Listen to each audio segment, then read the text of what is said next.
karon naga painumdum sa matag usa kanatong tanan. Painumdum kanato aron na sa mga igsoon pag-uul o na mamalanga. Kaya ang pulong sa Diyos nag-remind na kanato o kang gusto niya ay mga igsoon sa atong uwi ng Diyos tumagkay ang langit mga igsoon makanaw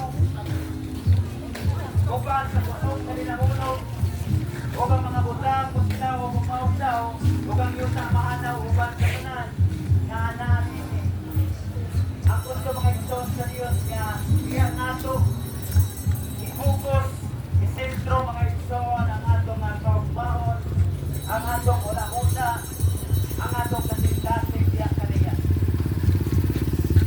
Kaya nga naman mga igsoon atong katapulong sa Diyos mahanaw man ang langit o ang Diyosa apahan ang pulong sa Diyos magpabilis ang Diyos na walay katapusan.